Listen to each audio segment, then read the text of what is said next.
I felt so much shame for not being strong.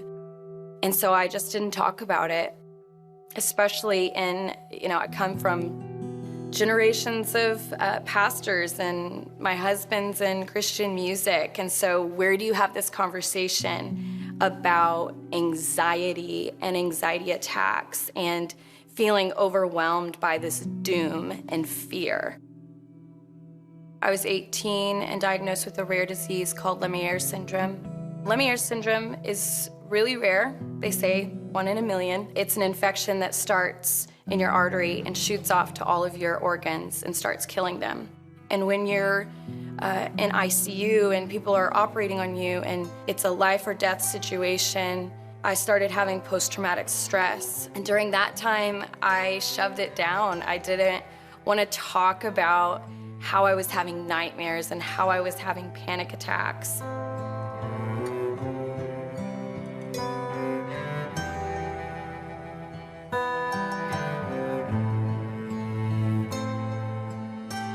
I had horrible morning sickness, and so they gave me a prescription for it. And this prescription was interesting because when I took it, I calmed down.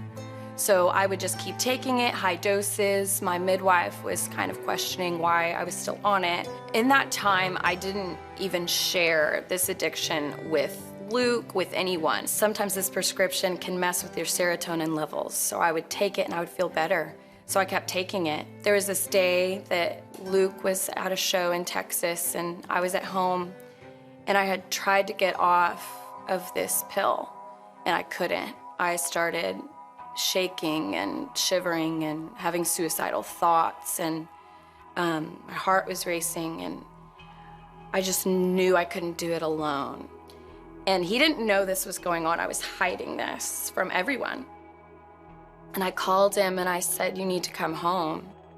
It was actually a fairly frantic phone call. And up until that point, I'd never received that phone call before. And I said, well, what's going on? I can't get off of this pill. Like, I'm not okay. I had just shoved it down, just pain, trauma, anxiety, fear, all of it just came out that day. So I got on the next plane, went home, and I come in the back door and I see Courtney and I say, "Hey, honey, you okay?" And she says, "Well, I'm okay right now." But as the night progressed, I could see her hands begin to tremble, and I could see she actually started saying things like, "Hey, I know the doctors have told me that I shouldn't take any more of this medicine, but what if I just take one more pill to get me through the night?" And I think it was at that point that I really realized, we had a problem. And so the next day we went to a mental health facility. Checked into this outpatient facility for weeks, and I was detoxing at the time, so I was shivering and grouchy, and I was 7 months pregnant. When I walked in, I felt all the shame. I felt like, "Courtney, how did you get this far? Like, why can't you just get in line? Why can't you just get your stuff together?" I remember walking in and just silently praying, like, "Lord, you have to use this. Like, you have to show up, because I'm not okay." And it's in this place of vulnerability that he undid my shame. My shame started unraveling, and I received grace in a whole new way. I really started digging into the Word of God.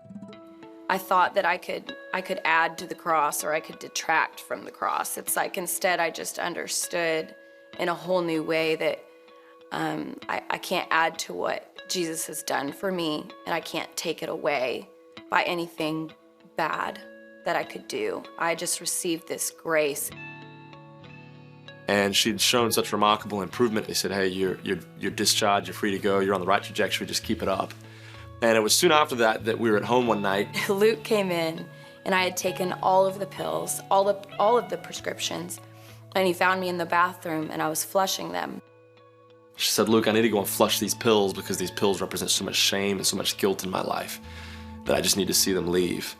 And it was at that moment that I was reminded of a story about an explorer who went to a foreign land, and when he arrived in the foreign land, he said to his men, "Hey, we're gonna go explore the horizon, we're gonna go explore the mountains, we're gonna go see what this land has for us." And he realized at that point that none of his men wanted to follow him, that they just wanted to stay on the ships that they arrived in because it was comfortable, because it was familiar. not because it was good. And he waits a few more days later and he says, I want all of my men on the shoreline. And once all of his men were accounted for on the shoreline, he gave his generals the command to burn the ships. Because he says, we will not go back, we will not retreat, but we will force ourselves to move into the future. And I think for so many people, it's difficult to move on from their pasts. And for those people, I say, hey, go and do whatever you can to go and burn the ships. My life now is better than I would have ever imagined or dreamt up. From the moment I was checked into outpatient therapy, my mind is not surrounded with anxiety and fear. I would have never thought I could have a life without anxiety attacks and a life of freedom. I used to feel like a victim of life, of when life would get hard. I didn't know really what to do.